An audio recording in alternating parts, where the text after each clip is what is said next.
Hey dudes! Hello, how are you? Um, I am doing awesome. My name's Amanda, and if you don't know, I do daily videos and I try to keep them around 4 to 6 minutes. And I'm talking about how to live the best life yet, ever. I used to be addicted to drugs and alcohol, and now I'm sober, and I learned a lot of shit in my quest to stay sober and not only be sober but to really like expand and get my wildest dreams, wrestle them down to the ground. So I've got tons of books, tons of tips and tricks, and my goal is to just share some of that every day. So hello. Um, Today I'm talking about moving your body, moving your sweet body. Um, God, the body. So body image issues and self-esteem around my body been, they've been very prevalent for me. I remember hating my body for way before I even started doing drugs and alcohol, and just starting with that comparison and being so self-conscious and so insecure and so worried that I didn't measure up to the pretty or popular girls in school, and seeing the magazines. I mean, I was a victim of, not a victim, but I definitely got the conditioning that we get here in the West, and now more than ever all over the world, about what beauty looks like and what the body should look like. And we don't, we're taught to like reject the body, right? We're always punishing it, we're always judging it, it's never good enough, and it's exhausting. And so I'm talking today about loving movement. I heard it talked about that way. I think from the sweet website I was talking about, Fly Lady. I've mentioned her in her video. It's about habits about around cleaning your house, but she also talks about taking care of yourself and your body, and she suggests doing a daily habit of loving movement, and she's talking about exercise, right? But I love the idea of just, I don't know, the word exercise and the idea of working out is still to me very fraught in that, with that punishment vibe, like my body's not good enough and I need to work really hard to get it to some acceptable place.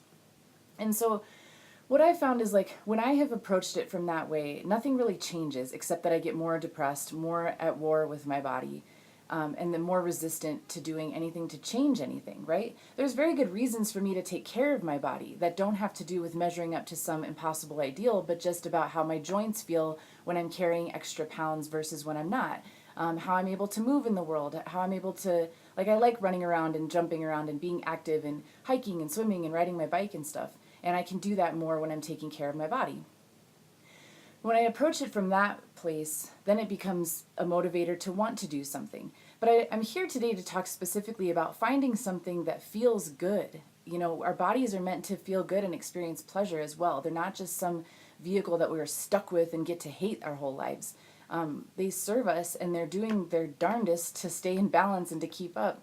And when I've approached it with the sense of reverence, like, this is my body, this is what I got for this lifetime, this jaunt on the earth, and I can take care of her and learn to love her, or I can be at war with her and reject her, and I've chosen to take care of her.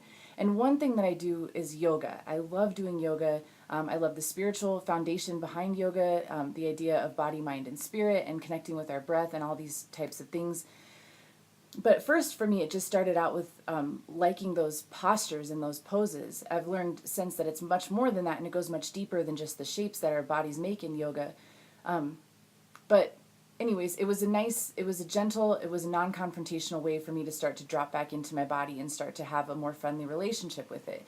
And I get in trouble because I can be an all or nothing kind of person, right? I get like, well, if I can't go to a yoga studio and do yoga classes 3 times a week, then I may as well not bother. What's the point?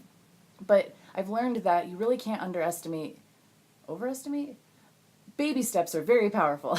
You can't underestimate the power of baby steps. They are tremendous, and they lead you to the goals that you want, more than just thinking that you're going to go from doing nothing each day to jumping into 3 or more classes a week, right?